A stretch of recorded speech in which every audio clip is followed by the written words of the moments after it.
Pernahkah Anda merenungkan apa yang sesungguhnya akan terjadi saat dunia ini berakhir dan kekekalan dimulai? Akan ada suatu momen nyata, tak terelakkan, dan tak dapat diubah ketika semua umat manusia akan berdiri di hadapan takhta kemuliaan Putra Allah. Pada hari itu tak akan ada topeng, tak ada gelar, tak ada alasan, tak ada waktu untuk pertobatan yang tertunda. Kita akan berhadapan muka dengan Yesus Kristus, Hakim yang adil, dan Dia akan mengajukan 3 pertanyaan yang tak terelakkan. 3 pertanyaan yang akan menentukan takdir kekal setiap jiwa. Adegan yang digambarkan dalam kitab suci sungguh khidmat dan agung. Hal ini tertulis dalam kitab Ibrani pasal 9 ayat 27. Dan sama seperti manusia ditetapkan untuk mati hanya 1 kali saja dan sesudah itu dihakimi. Penghakiman ini bukanlah simbolis, bukan pula kiasan. Ini adalah realitas profetik yang sedang mendekat dengan langkah pasti. Nabi Yohanes dalam Wahyu pasal 20 ayat 11 dan 12 melihat hari ini dengan mata rohaninya sendiri dan menyatakan, "Aku melihat suatu takhta putih yang besar dan Dia yang duduk di atasnya. Aku melihat orang-orang mati, besar dan kecil, berdiri di hadapan takhta itu. Lalu dibukalah semua kitab dan orang-orang mati dihakimi menurut perbuatan mereka, seperti yang tertulis di dalam kitab-kitab itu." Ini bukan saatnya untuk berdebat atau membela diri. Ini akan menjadi waktu pertanggungjawaban di hadapan Dia yang melihat segalanya, mengetahui segalanya, dan menyelidiki segalanya. Dia yang mengetahui bahkan pikiran dan niat hati, sebagaimana dinyatakan dalam Ibrani pasal 4 ayat 13. Dan tidak ada suatu makhluk pun yang tersembunyi di hadapannya, sebab segala sesuatu telanjang dan terbuka di depan mata. Dia yang kepadanya kita harus memberikan pertanggungjawaban. Dan pada hari yang khidmat ini, Yesus Kristus akan mengajukan 3 pertanyaan. Pertanyaan-pertanyaan itu tidak akan didasarkan pada agama, tradisi, atau niat baik. Pertanyaan-pertanyaan itu akan bersifat rohani, abadi, dan tak terelakkan. Dan jawaban setiap jiwa akan menentukan apakah ia akan memasuki kemuliaan kekal atau siksaan kekal. Siapapun yang mendengar panggilan ini sekarang diundang bukan hanya untuk memahami, tetapi juga untuk bersiap. Karena ketiga pertanyaan ini bukan hanya untuk orang lain, ketiganya untuk semua orang. Tetaplah sampai akhir pesan ini, karena apa yang akan diungkapkan di sini dapat mengubah keabadian Anda. Dalam kekekalan, akan tiba saatnya setiap jiwa akan dipanggil menghadap takhta kemuliaan, dan tak akan ada alasan, tak ada bayangan untuk bersembunyi. Terang yang memancar dari anak domba akan mutlak, menyingkapkan, dan akan menembus bahkan lubuk hati manusia yang terdalam.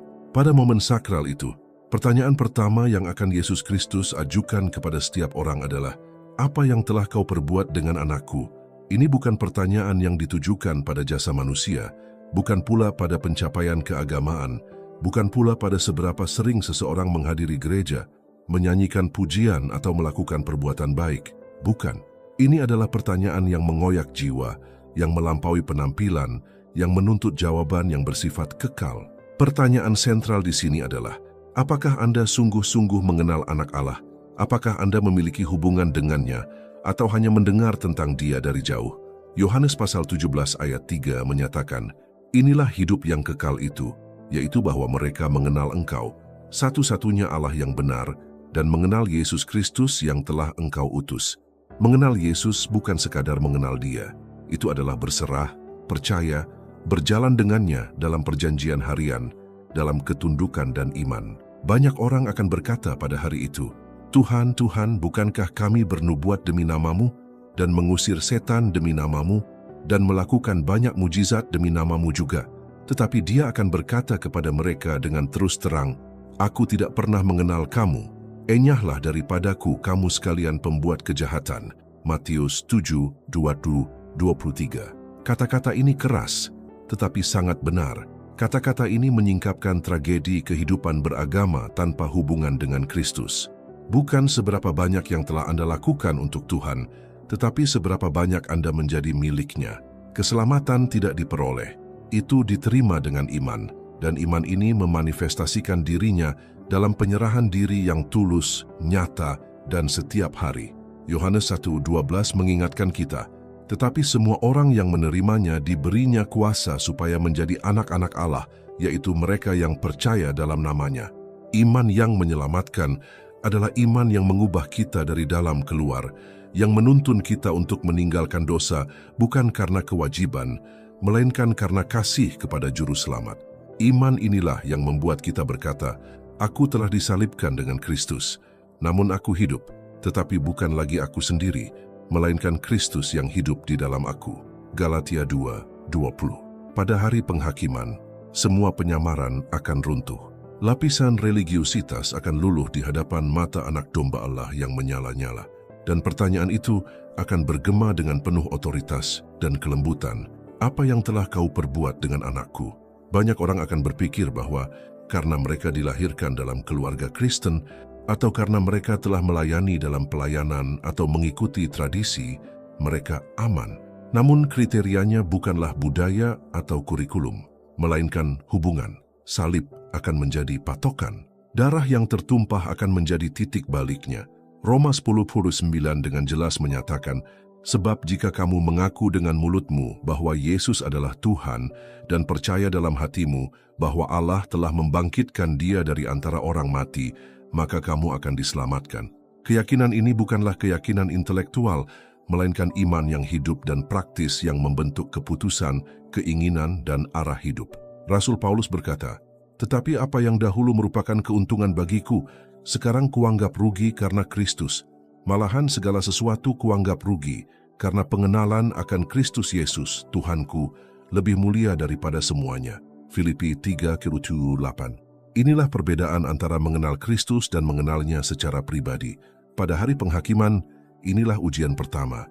Mereka yang berjalan bersama Kristus di sini, yang mengasihinya, menghormatinya, dan berserah diri kepadanya, akan mendengar dari Sang Guru, "Mari, hai kamu yang diberkati oleh Bapa-Ku, terimalah kerajaan yang telah disediakan bagimu sejak dunia dijadikan." Matius 25:34. Tetapi mereka yang menolak kasih, yang hidup seolah-olah salib, hanyalah detail keagamaan, akan mendengar ratapan perpisahan yang abadi. Karena apa yang kita lakukan bersama Putra hari ini akan menentukan di mana kita akan berada bersama Bapa untuk selama-lamanya. Pertanyaan pertama menentukan takdir kita, karena pertanyaan ini mengungkapkan kepada siapa kita berasal. Yesus Kristus datang bukan hanya untuk memperbaiki kita, tetapi juga untuk menebus kita. Bukan untuk memperbaiki kita, melainkan untuk melahirkan kita kembali. Dialah jalan, kebenaran, dan hidup, dan tidak ada seorang pun yang datang kepada Bapa kalau tidak melalui Dia. Yohanes 14:6. Oleh karena itu, sekarang, selagi masih ada waktu, pertanyaan itu sudah diajukan ke dalam hati kita. Jangan menunggu hari penghakiman untuk menjawabnya. Pandanglah salib, renungkan kasih Putra, dan berserahlah kepadanya dengan segenap jiwamu. Karena pada akhirnya semuanya bermuara pada pertanyaan ini. Apa yang telah kau perbuat terhadap putraku? Jika pertanyaan pertama dalam penghakiman kekal menyangkut hubungan kita dengan anak Allah, pertanyaan kedua menyingkapkan tanggung jawab kita masing-masing terhadap apa yang telah dipercayakan kepada kita. Pertanyaan ini akan bergema dengan bobot dan keadilan. Apa yang telah kau perbuat dengan apa yang telah kuberikan kepadamu? Ini bukan hanya tentang karunia rohani atau talenta pelayanan, melainkan tentang keseluruhan hidup yang telah Allah percayakan kepada kita. Waktu, kesehatan, sumber daya, kesempatan, pengaruh keluarga, dan yang terutama, pewahyuan kebenaran. Lukas 12:48 menyatakan, "Kepada siapa banyak diberi, daripadanya akan banyak dituntut, dan kepada siapa banyak dipercayakan, daripadanya akan lebih banyak lagi dituntut." Keadilan Allah menuntut pertanggungjawaban, bukan hanya atas apa yang telah kita lakukan, tetapi juga atas apa yang telah kita gagal lakukan dengan apa yang telah dipercayakan kepada kita. Dalam Matius 25, Yesus menceritakan perumpamaan tentang talenta, di mana seorang tuan memberi hamba-hambanya bagian yang berbeda sesuai dengan kemampuan mereka. Tuan yang menerima 5 talenta melipat gandakannya dan mempersembahkan 10. Tuan yang menerima 2 talenta mempersembahkan 4. Tetapi tuan yang menerima 1 talenta menyembunyikannya karena takut dan tidak berbuat apa-apa. Tanggapan Tuhan keras, "Hai hamba yang jahat dan malas." Matius 25:26. Catatan, kesalahannya bukanlah kehilangan talenta, tetapi tidak melakukan apapun dengannya. Ini adalah peringatan bagi generasi ini. Kita hidup di masa ketika akses kepada firman Tuhan berlimpah, sarana untuk melayani tak terhitung banyaknya, dan kesempatan untuk berbuat baik ada di sekitar kita. Namun banyak yang mengubur talenta mereka, terlalu sibuk dengan diri mereka sendiri, proyek-proyek mereka, kesenangan-kesenangan mereka, dan gangguan-gangguan yang sesaat. Injil dipercayakan kepada kita bukan sebagai harta yang harus disembunyikan, melainkan sebagai api yang harus disebarkan. Dalam 1 Petrus 4:10 kita membaca, "Sebagaimana kamu masing-masing telah menerima karunia, gunakanlah karunia itu untuk saling melayani, sebagai pengurus yang baik dari kasih karunia Allah yang beraneka ragam." Kita adalah pengurus dari apa yang telah dipercayakan Allah kepada kita. Kita bukan pemiliknya. Apakah Dia memberi kita waktu? Haruskah kita memanfaatkannya? Apakah Dia memberi kita kata-kata? Haruskah kita berbicara dengan penuh kasih karunia? Apakah Dia memberi kita sumber daya? Haruskah kita menabur benih untuk kerajaan? Apakah Dia memberi kita pengaruh? Haruskah kita menggunakannya untuk membangun? Setiap tindakan, setiap pilihan, setiap pemborosan akan dievaluasi. Apa yang telah kita lakukan dengan tahun-tahun yang diberikan kepada kita? Apa yang telah kita lakukan dengan anak-anak yang Dia percayakan kepada kita? Bagaimana kita memperlakukan pasangan kita? Apa yang telah kita lakukan dengan panggilan yang kita rasakan di hati kita, tetapi yang karena takut atau berpuas diri kita abaikan? Ada banyak orang yang mengubur bakat mereka di tanah hiburan, di lubang penundaan rohani, di bawah pasir religiusitas yang steril. Dan pada hari itu, ketika Yesus menatap mata kita dan bertanya, "Apa yang telah kamu lakukan dengan apa yang telah kuberikan kepadamu?" tidak akan ada pembenaran untuk pengabaian. Roma 14:12 mengatakan, "Demikianlah setiap orang di antara kita akan memberi pertanggungjawaban tentang dirinya sendiri kepada Allah." Tanggung jawab bersifat pribadi. Allah tidak akan menuntut pertanggungjawaban atas apa yang tidak Dia berikan, tetapi Dia akan meminta pertanggungjawaban atas apa yang telah Dia percayakan. Rasul Paulus berkata dalam 1 Korintus 4:2, yang akhirnya dituntut dari pelayan-pelayan yang demikian ialah bahwa mereka ternyata dapat dipercayai. Kesetiaan adalah kriterianya, bukan kuantitasnya. Apa yang tampak kecil hari ini, hadiah sederhana, kesempatan untuk menolong seseorang, waktu yang didedikasikan untuk berdoa, akan diingat dan diberi pahala. Kristus sendiri berkata dalam Matius 10:42 bahwa secangkir air dingin yang diberikan dalam namanya tidak akan luput dari pahala. Takhta pengadilan Kristus yang dijelaskan dalam 2 Korintus 5:10 adalah tempat di mana orang percaya akan mempertanggungjawabkan perbuatan mereka. Ini bukan tentang keselamatan, karena keselamatan adalah karena kasih karunia, tetapi tentang pahala kekal. Segala sesuatu yang kita lakukan akan dibakar, seperti yang dikatakan Paulus dalam 1 Korintus 3:13-15. Emas, perak, dan batu permata akan tetap ada, sedangkan kayu, rumput kering, dan jerami akan habis terbakar. Penghakiman ini nyata, segera, dan seharusnya menuntun kita untuk hidup dengan tujuan. Kita harus seperti hamba-hamba Tuhan yang setia, yang bahkan saat Tuhan tidak ada, tetap bekerja dengan penuh semangat. Kita harus seperti Rasul Paulus, yang di akhir perjalanannya dapat berkata, "Aku telah mengakhiri pertandingan yang baik, aku telah mencapai garis akhir, aku telah memelihara iman." 2 Timotius 4:7. Generasi kita telah menerima banyak hal. Kita memiliki kebebasan beragama, akses ke Alkitab dalam berbagai format, pendidikan, teknologi, dan platform untuk mewartakan Injil. Namun apa yang kita lakukan dengan semua ini? Apakah kita menjadi terang dan garam? Apakah kita hidup dengan mata tertuju pada surga dan kaki kita teguh pada misi? Atau apakah kita menyia-nyiakan apa yang telah dipercayakan kepada kita, teralihkan oleh sistem dunia ini? Ketika Yesus kembali, dan Dia akan kembali, banyak orang akan malu di hadapannya karena mereka menyembunyikan apa yang dipercayakan kepada mereka. Yang lain akan mendengar, "Baik sekali perbuatanmu itu, hai hamba yang baik dan setia, masuklah ke dalam sukacita Tuhanmu." Matius 25:21. Pertanyaan kedua tentang penghakiman kekal tidak dapat diabaikan. Itu memanggil kita untuk bertanggung jawab dan tekun. Itu mengundang kita untuk bangun. Masih ada waktu untuk membalikkan keadaan. Masih ada bakat yang dapat digali, panggilan yang dapat dihidupkan kembali, karunia yang dapat dihidupkan kembali. Seperti yang Paulus desak Timotius, "Kobarkanlah karunia yang ada padamu." 2 Timotius 1:6. Tuhan memanggil kita untuk setia. Kekekalan akan ditandai dengan bagaimana kita menjawab pertanyaan, apa yang telah kau perbuat dengan apa yang telah kuberikan kepadamu. Ini bukan waktu untuk disia-siakan. Ini adalah waktu untuk berkembang biak. Inilah saatnya untuk hidup sebagai orang yang tahu bahwa mereka akan segera bertanggung jawab kepada Raja. Di antara pertanyaan-pertanyaan yang akan bergema di penghakiman kekal, ada satu pertanyaan yang akan menyingkapkan hakikat paling intim dari hubungan manusiawi dan rohani kita. Suara hakim yang adil akan terdengar tegas, namun terluka oleh kekerasan hati kita. Mengapa kamu tidak mengampuni seperti aku telah mengampuni kamu? Pertanyaan ini akan menusuk hati, bagaikan pedang yang tajam, karena menyingkapkan kemunafikan orang-orang yang menerima belas kasihan, tetapi menolak belas kasihan sesamanya. Dalam Matius 18:45, Yesus memberikan kita sebuah perumpamaan yang berbicara langsung tentang hal ini. Seorang hamba berutang kepada tuannya sejumlah uang yang tak terbayar, setara jutaan. Ia memohon belas kasihan, namun diampuni.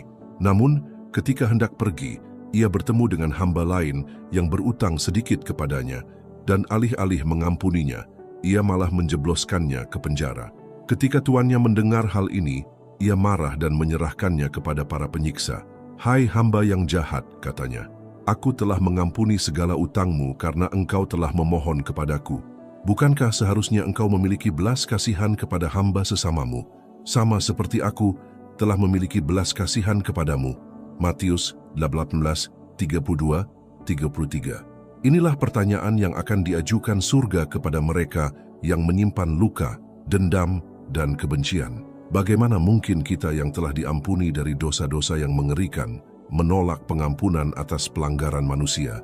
Pengampunan bukanlah pilihan di kerajaan Allah, melainkan sebuah perintah.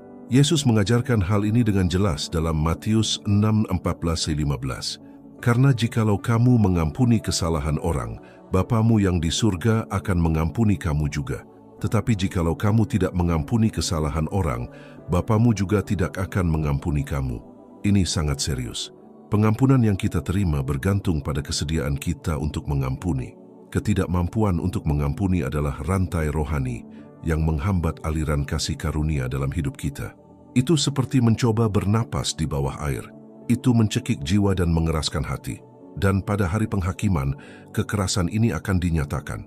Kita hidup di zaman hubungan yang dangkal, pelanggaran yang cepat, dan rekonsiliasi yang lambat. Dunia berkembang pesat dalam polarisasi, perpecahan, dan pembatalan. Tetapi kerajaan Allah terbuat dari rekonsiliasi, kasih karunia, dan pemulihan. Paulus memberitahu kita dalam Efesus 4:32, "Hendaklah kamu ramah seorang terhadap yang lain, penuh kasih mesra, saling mengampuni, sebagaimana Allah di dalam Kristus telah mengampuni kamu." Standarnya bukanlah kelayakan orang lain, melainkan salib.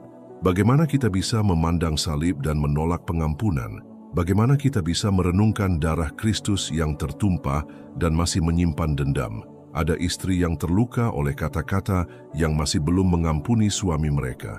Ada anak-anak yang memikul puluhan tahun kebencian terhadap orang tua mereka. Ada saudara kandung yang tidak berbicara selama bertahun-tahun karena perselisihan kecil. Semua ini akan diungkapkan pada hari itu. Alkitab berkata dalam Ibrani 12:15, "Jagalah supaya jangan ada seorang pun menjauh dari kasih karunia Allah, dan jangan tumbuh akar yang pahit yang menimbulkan kerusuhan dan yang mencemarkan banyak orang." Kepahitan mencemari, mengaburkan kebijaksanaan, mencuri kedamaian, menghalangi doa dan menghalangi persekutuan dengan Allah. Yesus berdoa di kayu salib, "Ya Bapa, ampunilah mereka, sebab mereka tidak tahu apa yang mereka perbuat." Lukas 23:34. Inilah standarnya, dan Dia mengajarkan kita dalam doa Bapa kami, "Ampunilah kami akan kesalahan kami, seperti kami juga mengampuni orang yang bersalah kepada kami." Matius 6:12. Pahamilah, kita meminta Tuhan untuk memperlakukan kita dengan ukuran yang sama yang kita gunakan untuk orang lain. Ini menakutkan bagi mereka yang tidak mau mengampuni. Banyak yang berdoa, berpuasa, dan menghadiri gereja, tetapi hidup terbelenggu oleh ketidakmauan untuk mengampuni dan tidak menyadari bahwa hal ini membatalkan persekutuan mereka dengan Tuhan. Yesus berkata dalam Markus 11:25, "Dan ketika kamu berdiri berdoa, Ampunilah jika kamu menyimpan sesuatu terhadap seseorang. Pengampunan adalah prasyarat untuk surga. Tidak ada cara untuk mengasihi Tuhan dan membenci saudaramu. 1 Yohanes 4:20. Salib memiliki dua arah, vertikal dan horizontal. Jika persekutuan kita dengan Tuhan kuat, ini akan tercermin dalam cara kita memperlakukan orang-orang di sekitar kita. Dalam penghakiman kekal, Allah tidak akan meminta maaf atas keadilannya. Ia akan bertanya dengan mata yang pernah menangis di kayu salib, "Mengapa engkau tidak mengampuni?" Keheningan akan memekakkan telinga. Tak ada derita yang dapat dibandingkan dengan derita Kristus demi kasih kita. Tak ada pelanggaran yang lebih pedih daripada dosa-dosa kita yang telah Ia ampuni. Mengampuni bukanlah meminimalkan rasa sakit. Mengampuni berarti memutuskan untuk tidak menjadi budaknya. Mengampuni berarti menyerahkan pelanggaran ke tangan hakim yang adil dan percaya bahwa Dia akan memberikan keadilan. Mengampuni berarti membebaskan diri dari penjara jiwa. Banyak yang tidak mengalami penyembuhan emosional, pembebasan rohani, atau kebangunan rohani di rumah mereka karena mereka menolak untuk melepaskan pengampunan. Namun ada harapan. Roh Kudus masih memanggil kita untuk mengampuni. Masih ada waktu untuk memulihkan, untuk merangkul, untuk memohon pengampunan, dan untuk melepaskan pengampunan. Salib masih berbicara, darah masih berseru, dan jika kita mendengarkan suara roh, kita akan diubahkan. Semoga Roh Kudus menyelidiki hati kita hari ini. Semoga Dia menyingkapkan dendam yang tersembunyi. Semoga Dia menuntun setiap orang untuk mengampuni dengan tulus, seperti yang Kristus lakukan. Karena dalam penghakiman kekal, orang yang mengampuni akan diampuni, dan orang yang mengeraskan hatinya akan mendengar hukuman yang seharusnya bisa dihindari. Semoga kasih mengalahkan kesombongan. Semoga kasih karunia menang atas kebencian. Dan semoga kita berdiri di hadapan takhta, bukan dengan tangan yang ternoda oleh kebencian, melainkan dengan hati yang dibasuh oleh darah anak domba. Pertanyaan itu akan datang dan jawabannya harus dihidupi. Aku telah mengampuni karena aku telah diampuni. Di antara gema abadi yang akan bergema di istana surgawi, akan ada pertanyaan yang rasa sakitnya tak tertahankan bagi banyak orang. Mengapa kamu malu akan namaku? Pertanyaan ini tidak akan diajukan dalam kemarahan, melainkan dalam kekecewaan terhadap juru selamat yang mengasihi kita, sampai ditolak, dikhianati, dicemooh, dan disalibkan. Semuanya di depan umum, sementara banyak muridnya di zaman modern memilih untuk tetap diam dalam menghadapi tekanan duniawi. Dalam Markus 8:38, Tuhan Yesus sendiri dengan hikmat menyatakan, "Sebab barang siapa malu karena aku dan karena perkataanku di tengah-tengah angkatan yang tidak setia dan berdosa ini, Anak Manusia juga akan malu karena orang itu apabila Ia datang kelak dalam kemuliaan Bapanya diiringi malaikat-malaikat kudus." Ini adalah peringatan profetik. Yesus berbicara tentang kedatangannya kembali, dan Dia secara langsung menghubungkan keselamatan dengan keberanian dan kesetiaan kita kepada namanya. Rasa malu Yesus saat ini tidak hanya diungkapkan dalam penyangkalan yang gamblang, tetapi juga dalam diam yang pengecut. Berapa kali kita gagal mengatakan kebenaran karena takut diejek? Berapa kali kita memilih untuk menyembunyikan iman kita agar tidak menyinggung siapapun? Kita hidup di generasi yang bermegah dalam amoralitas, yang merayakan dosa, yang mengagungkan pemberontakan terhadap Tuhan, tetapi tidak nyaman dengan penyebutan nama Yesus. Dunia dapat berbicara tentang ideologi apapun, keyakinan apapun, kecuali Injil yang sejati. Dan ketika anak-anak Tuhan tetap diam dalam menghadapi hal ini, mereka menyangkal Tuhan mereka. Petrus tidak perlu mengatakan, "Aku tidak mengenalnya" 3 kali untuk menyangkalnya. Cukup bagi seorang Kristen untuk tetap diam ketika kebenaran diserang. Cukuplah untuk tetap diam di universitas, di tempat kerja, di antara teman-teman, di internet. Yesus disalibkan telanjang, berlumuran darah dan dicemooh, agar tak seorang pun dari kita akan pernah malu lagi memikul salib. Dia menanggung rasa malu kita agar kita dapat dengan berani menyatakan, "Aku milik Kristus." Namun, banyak yang telah menjadi agen rahasia kerajaan. Mereka mengidentifikasi diri dengan dunia, membaur untuk menghindari penolakan. Namun, Yakobus 4:4 memperingatkan kita, barang siapa ingin menjadi sahabat dunia, ia menjadikan dirinya musuh Allah. Generasi ini membutuhkan gereja yang tidak mengkompromikan identitasnya, yang tidak mengencerkan pesannya, yang tidak menukar kemuliaan anak Allah dengan penerimaan sosial. Paulus dengan tegas menyatakan dalam Roma 1:16, "Sebab aku tidak malu akan Injil Kristus, karena Injil adalah kekuatan Allah yang menyelamatkan setiap orang yang percaya." Injil adalah kekuatan, dan kekuatan ini perlu diberitakan dengan berani. Rasa malu terhadap nama Yesus juga terwujud ketika kita mengutamakan pendapat manusia di atas firman Tuhan. Banyak pemimpin, untuk menghindari kehilangan pengikut, menghindari pembicaraan tentang kekudusan, penghakiman, neraka, dan pertobatan. Kita menukar kebenaran kekal dengan popularitas yang fana, namun Tuhan memanggil kita untuk setia. Dalam Matius 10:32-33, Dia memperingatkan kita, "Karena itu barang siapa mengakui aku di depan manusia, aku juga akan mengakuinya di depan Bapa-Ku yang di sorga. Tetapi barang siapa menyangkal aku di depan manusia, aku juga akan menyangkalnya di depan Bapa-Ku." Ini adalah salah satu teks yang paling menyadarkan dalam Alkitab. Ini menghubungkan kesaksian kita di dunia dengan takdir kekal kita. Keheningan yang pengecut di dunia ini akan mengakibatkan keheningannya di dunia. Dan tidak ada suara yang lebih menakutkan daripada keheningan Kristus dalam penghakiman kekal. Malu akan Yesus berarti menyangkal salibnya, menyembunyikan iman, mengabaikan kebenaran, dan membiarkan kesalahan. Itu berarti suam-suam kuku di dunia yang menuntut semangat. Dalam Wahyu 3:19, Tuhan berfirman kepada jemaat Laodikia, "Aku tahu segala pekerjaanmu, engkau tidak dingin dan tidak panas. Alangkah baiknya jika engkau dingin atau panas. Jadi karena engkau suam-suam kuku dan tidak dingin atau panas, aku akan memuntahkan engkau dari mulutku." Orang yang suam-suam kuku adalah orang yang mengaku percaya tetapi malu untuk mengambil sikap. Mereka adalah orang-orang yang berusaha menyenangkan semua orang tetapi tidak menyenangkan surga. Mereka adalah murid-murid yang tidak pernah mengidentifikasi diri dengan sang guru.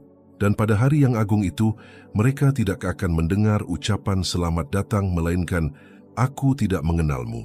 Di masa kegelapan bersinar bukanlah pilihan, melainkan perintah. Dalam Filipi 2:15, Paulus menasihati kita untuk tetaplah tak bercacat dan tak bercela.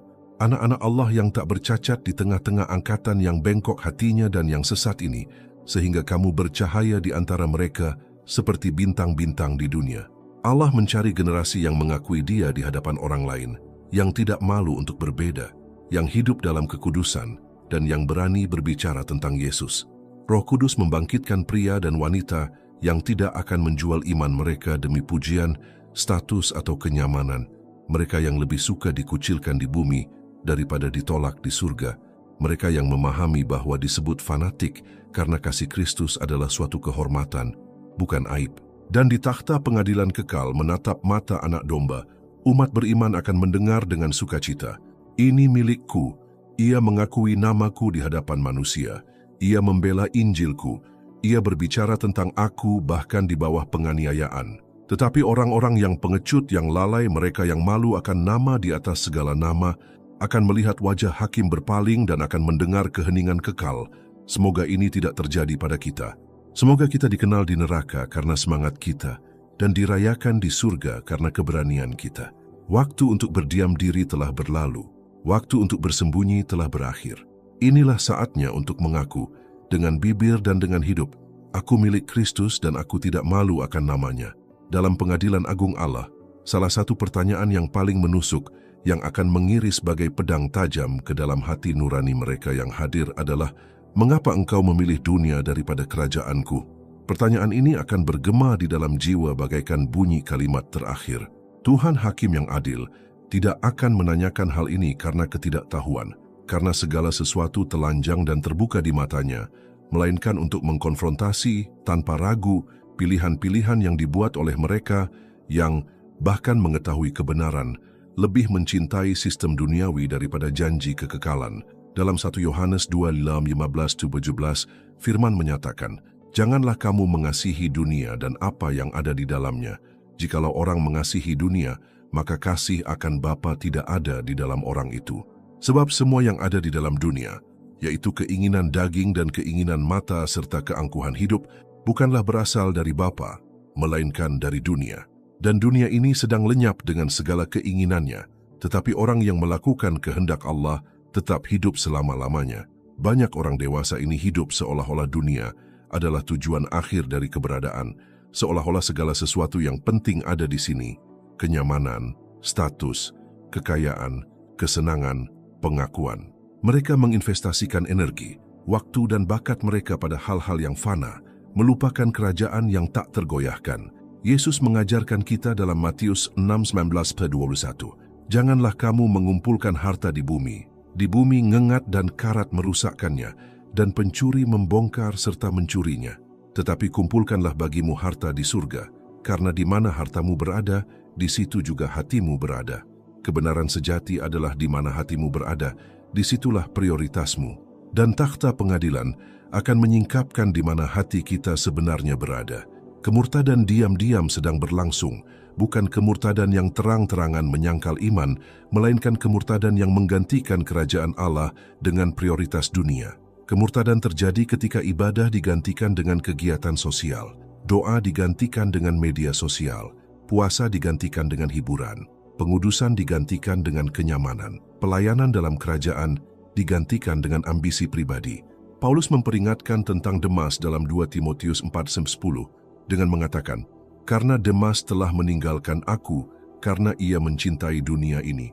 Demas bersama Paulus melihat mukjizat, mendengar wahyu, berpartisipasi dalam pelayanan, tetapi ia menukar semuanya dengan dunia. Dan saat ini ada banyak Demas di gereja-gereja. Orang-orang yang awalnya baik tetapi akhirnya tersesat karena mereka tidak dapat menahan godaan Babel modern. Sistem dunia ini licik. Ia menawarkan kesenangan instan, status, penerimaan dan jalan yang luas dan mudah. Namun semua ini ilusi, sementara dan mematikan. Dalam Markus 8:36, Yesus mengajukan pertanyaan krusial. Apa gunanya seorang memperoleh seluruh dunia tetapi kehilangan nyawanya? Di pengadilan, pertanyaan ini akan dijawab dengan air mata oleh banyak orang yang dibutakan oleh ambisi, kesombongan, dan kesia-siaan, menjual kekekalan demi sesaat kejayaan duniawi. Kita melihat hal ini setiap hari. Orang Kristen yang merelatifkan nilai-nilai, yang mengkompromikan prinsip-prinsip, yang lebih suka tampil inklusif daripada kudus. Tekanan dunia telah menjadi lebih kuat daripada keyakinan rohani. Dan itu bukan sekadar dosa yang nyata. Banyak orang menukar kerajaan Allah dengan hal-hal yang tampaknya baik yang kemudian menjadi berhala. Karier ketika ia menggantikan Allah. Keluarga ketika ia menjadi lebih penting daripada ketaatan kepada Tuhan. Impian pribadi ketika mereka menginjak-injak tujuan ilahi. Yesus berkata dalam Lukas 14:26, "Jika seseorang datang kepadaku dan tidak membenci ayah dan ibunya, istri dan anak-anaknya, saudara laki-laki dan saudara perempuannya, bahkan nyawanya sendiri, ia tidak dapat menjadi muridku." Ini bukan panggilan untuk meremehkan manusia, tetapi untuk penolakan radikal terhadap segala sesuatu yang memisahkan kita dari sentralitas Kristus. Wahyu 18 menggambarkan kejatuhan Babel, sistem dunia yang korup yang menguasai akhir zaman. Dan dalam Wahyu 18:4 ada seruan, "Pergilah kamu, hai umatku, pergilah daripadanya, supaya kamu jangan mengambil bagian dalam dosa-dosanya, dan supaya kamu jangan turut ditimpa malapetaka-malapetakanya." Allah memanggil umatnya untuk melepaskan diri secara emosional, spiritual, dan budaya dari dunia. Ini bukan tentang hidup dalam keterasingan, tetapi tentang hidup terpisah, dikuduskan dan tak tercemar. Karena di takhta penghakiman, pertanyaannya akan langsung, "Mengapa engkau memilih dunia daripada kerajaanku?" Dan tidak akan ada pembenaran yang akan berdiri di hadapan takhta itu. Mereka yang memilih kerajaan Allah tidak akan terbebas dari penganiayaan, penderitaan, atau penolakan. Namun mereka akan dimahkotai dengan kemuliaan kekal.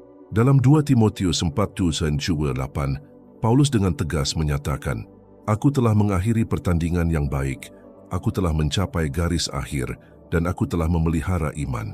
Sekarang telah tersedia bagiku mahkota kebenaran." Mahkota ini diperuntukkan bagi mereka yang hidup untuk kerajaan Allah, bukan untuk dunia. Bagi mereka yang menolak tawaran setan, seperti Yesus di padang gurun. Bagi mereka yang tidak tunduk pada budaya Nebukadnezar, seperti teman-teman Daniel. Bagi mereka yang tidak mengkompromikan identitas mereka, seperti Yusuf di Mesir. Mereka akan mendengar, "Mari, hai kamu yang diberkati oleh Bapa-Ku." Tetapi mereka yang telah terpesona oleh gemerlap dunia yang fana ini, yang telah hidup untuk diri mereka sendiri, yang telah menyembah hasil karya tangan mereka, akan mendengar dengan sedih, "Enyahlah dari hadapanku, kamu sekalian pembuat kejahatan." Kursi penghakiman akan menyingkapkan siapa yang benar-benar hidup untuk kerajaan. Dan pada hari itu, mustahil untuk menyembunyikan prioritas kita. Semoga kita hari ini membuat pilihan kekal, lebih memilih kerajaan, mencari hal-hal yang di atas, hidup sebagai warga surga di tengah bumi yang rusak. Karena kekekalan tidak akan didefinisikan oleh kata-kata, tetapi oleh pilihan. Dan yang paling bijaksana dari semuanya adalah, carilah dahulu kerajaan Allah dan kebenarannya. Matius 6:33. Semoga ini menjadi keputusan kita sebelum sangkakala terakhir berbunyi. Pada hari yang khidmat di hadapan kursi penghakiman itu, pertanyaan lain akan bergema dengan penuh bobot dan otoritas. Apa yang telah kau lakukan dengan karunia dan talenta yang telah kupercayakan kepadamu? Pertanyaan ini tidak hanya akan ditujukan kepada para pengkhotbah, misionaris atau pemimpin.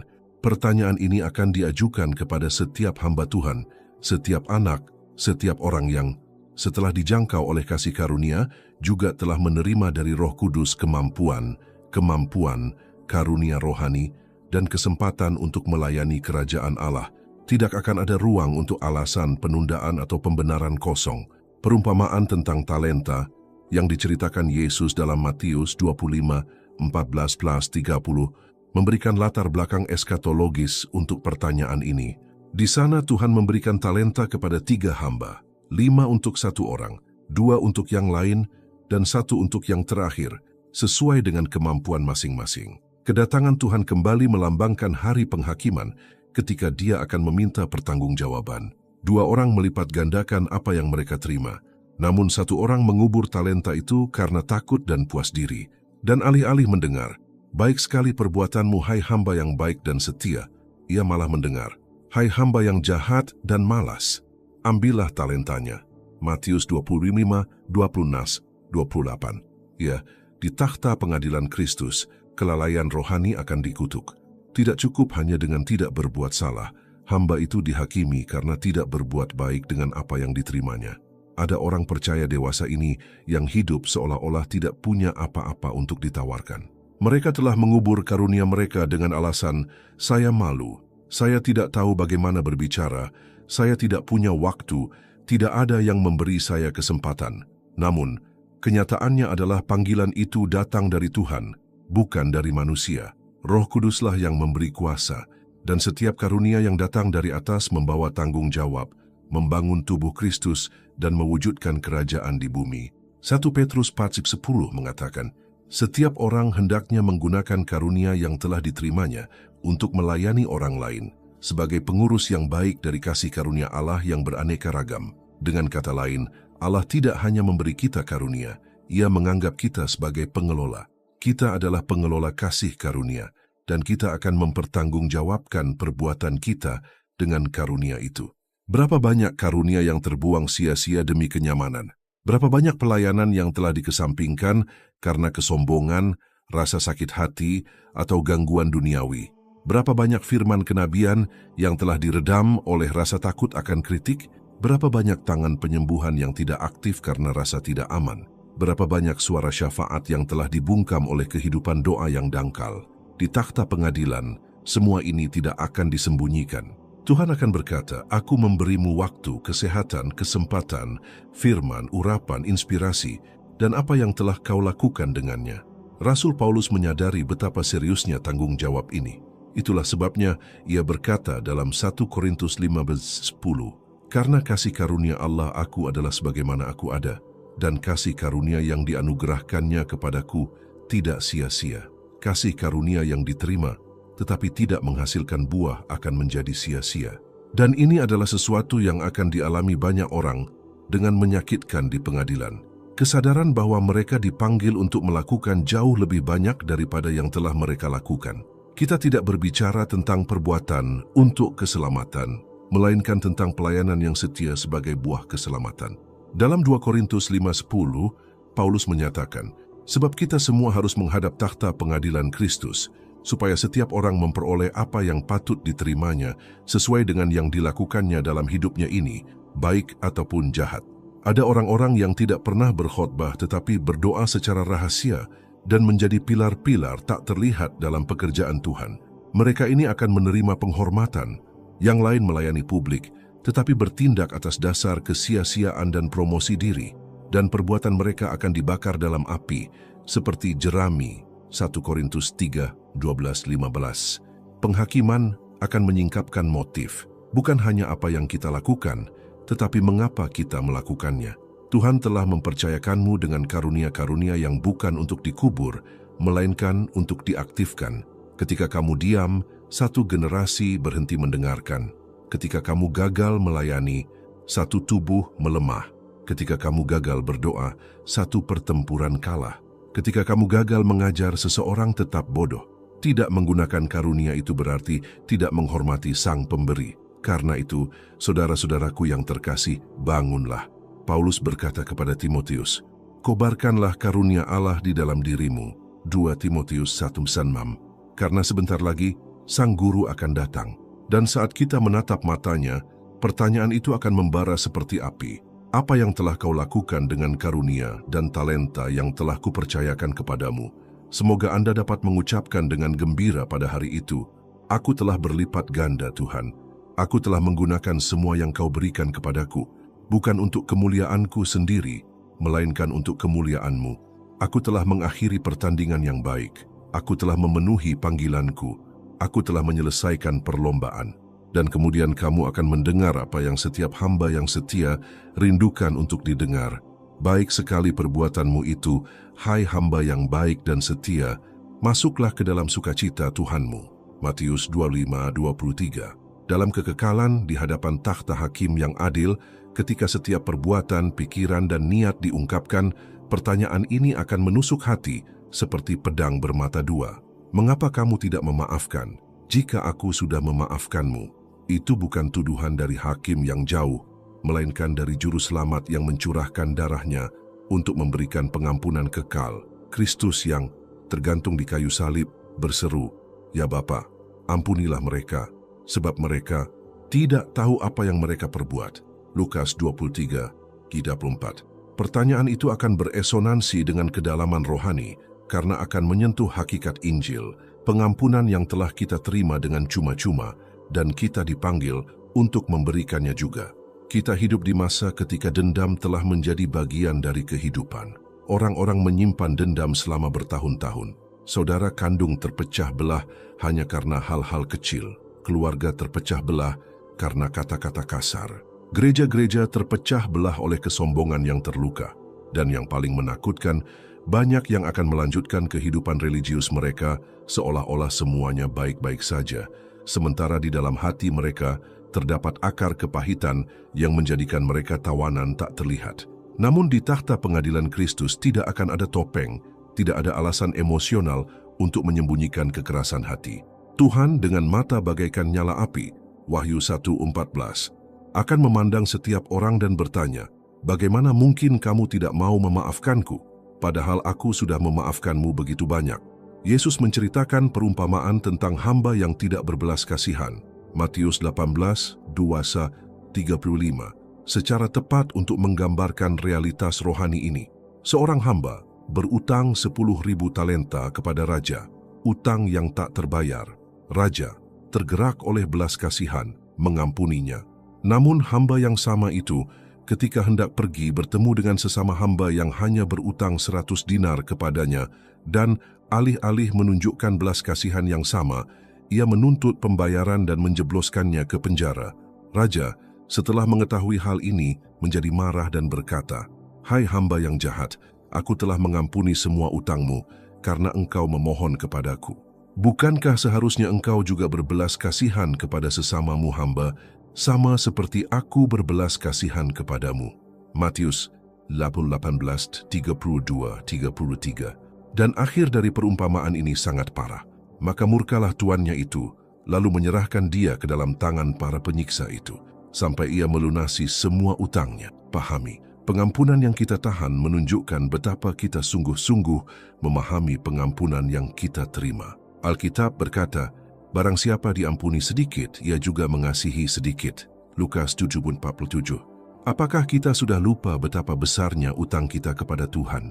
Apakah kita meremehkan pengorbanan di kayu salib, hidup seolah-olah pengampunan adalah sesuatu yang murahan dan dangkal? Siapapun yang mengenal salib, siapapun yang pernah berjumpa dengan kasih karunia, tidak lagi memiliki hak untuk mengunci hatinya dengan kebencian, rasa sakit hati, atau dendam. Tidak mengampuni berarti mengatakan melalui tindakan bahwa salib tidaklah cukup. Di takhta pengadilan Kristus, bukan dosa yang diakui yang akan membebani kita, melainkan dosa-dosa yang belum terselesaikan, terutama yang melibatkan orang lain. Yesus menegaskan hal ini dalam Matius 6:15. Tetapi jikalau kamu tidak mengampuni kesalahan orang, Bapamu juga tidak akan mengampuni kesalahanmu. Ini bukan alegori, ini kalimat spiritual. Berapa banyak doa hari ini yang naik namun tak sampai ke langit-langit karena ada hati yang tersumbat oleh rasa dendam. Berapa banyak perjamuan makan yang dimakan dengan tidak layak karena ada saudara yang saling menjauhi, mengabaikan satu sama lain, dan membenci satu sama lain dalam diam. Rasul Yohanes melanjutkan dengan menyatakan, jikalau seorang berkata, aku mengasihi Allah, dan membenci saudaranya, maka ia adalah pendusta. 1 Yohanes 4:10. Di pengadilan, semua kebenaran ini akan menjadi tak terelakkan. Pertanyaan Kristus akan bergema seperti api pemurnian. Aku sudah mengampuni dosa-dosamu seperti perzinahan, kebohongan, penghujatan, penyembahan berhala, kemunafikan, dan begitu banyak dosa yang bahkan tidak kau ingat, dan kau tidak bisa mengampuni kata-kata yang bengkok itu, pengkhianatan itu, hutang itu, penolakan itu. Pengampunan adalah meterai seorang murid. Pengampunan bukan sekadar perasaan, melainkan sebuah keputusan. Pengampunan bukan melupakan, melainkan memilih untuk tidak lagi menagih utang. Pengampunan membebaskan diri dari penjara emosional dan spiritual yang menghalangi aliran hadirat Tuhan. Tidak memaafkan berarti tetap terjebak di masa lalu, sementara surga memanggil Anda ke masa depan. Kristus mati untuk memberimu kebebasan, tapi jika kamu tidak mengampuni, kamu berkata, darahnya saja tidak cukup. Sayangku, masih ada waktu. Pengadilan belum tiba. Hari ini, meskipun disebut hari ini, kau bisa melepaskan pengampunan. Kau bisa menulis, menelepon, berdoa, melepaskan, menangis, memulihkan. Kau bisa memandang salib dan berkata, Tuhan, seperti Engkau telah mengampuni aku pun mengampuni. Karena pada hari itu, ketika Anda menatap mata Sang Raja, Anda tidak ingin mendengar pertanyaan itu dengan nada kesedihan yang mendalam. Mengapa kamu tidak memaafkan jika aku sudah memaafkanmu? Tapi ya, untuk mendengar dengan gembira, kamu sama penyayangnya seperti aku, marilah kamu yang diberkati oleh Bapakku. Pada hari itu, ketika langit digulung seperti gulungan kitab dan bumi lari dari hadirat Dia yang duduk di atas takhta, Wahyu 20:11, tidak akan ada lagi ruang untuk penyamaran sosial, kebenaran politik, atau topeng keagamaan.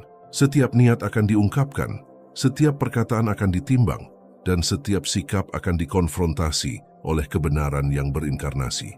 Dan kemudian sebuah pertanyaan akan terdengar dari bibir Kristus, Raja segala raja, dengan mata berapi-api dan suara bagai air bah. Mengapa kamu malu terhadap aku di hadapan manusia? Rasa malu Kristus adalah salah satu tragedi iman modern yang paling halus. Ini bukan hanya tentang menyangkal iman secara terbuka, seperti yang dilakukan Petrus pada malam penangkapannya, tetapi tentang tetap diam ketika tiba saatnya untuk berbicara, tentang menyembunyikan terang ketika dunia berada dalam kegelapan, tentang tetap diam karena takut akan penghakiman orang lain, tentang memilih untuk diterima oleh manusia daripada disetujui oleh Allah. Kita hidup di zaman di mana banyak orang Kristen mencoba menjalani iman yang tersamar. Iman yang bersembunyi di balik media sosial, yang menghindari perdebatan, yang takut dikucilkan, dicemooh, atau disebut radikal. Namun Injil tidak pernah dimaksudkan untuk disembunyikan. Yesus berkata, "Kamu adalah terang dunia. Kota yang terletak di atas gunung tidak mungkin tersembunyi." Matius 5:14. Kristus menyatakan dengan jelas dalam Markus 8:38, "Sebab barang siapa malu karena aku Dan karena perkataanku di tengah-tengah angkatan yang tidak setia dan berdosa ini, Anak Manusia juga akan malu karena orang itu apabila ia datang kelak dalam kemuliaan Bapanya, diiringi malaikat-malaikat kudus. Ini adalah salah satu teks yang paling menyadarkan dalam Perjanjian Baru. Yesus sendiri memperingatkan kita bahwa jika kita malu kepadanya sekarang, Dia akan malu kepada kita pada hari itu. Bayangkan Anda berdiri di hadapan takhta itu, berharap mendengar "Hai hamba yang baik dan setia," tetapi ternyata Anda menyadari bahwa Tuhan yang Anda akui sebagai pengikutnya tidak mengenali Anda karena semasa hidup Anda menyangkalnya dengan sikap-sikap Anda, dengan kebisuan Anda, dengan kepengecutan rohani Anda. Menjadi seorang Kristen berarti memikul salib, bukan status, melainkan penyangkalan. Dan salib itu tak dapat disembunyikan. Tidak ada salib rahasia, tidak ada murid yang tersembunyi.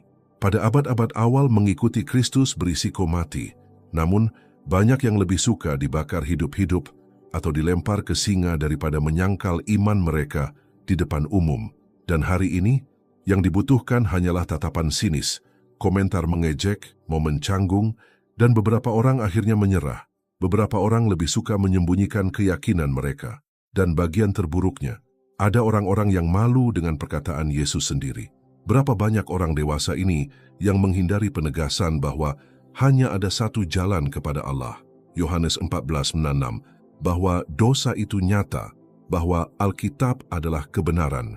Karena takut dianggap tidak toleran atau fanatik, namun pada hari itu segalanya akan menjadi jelas.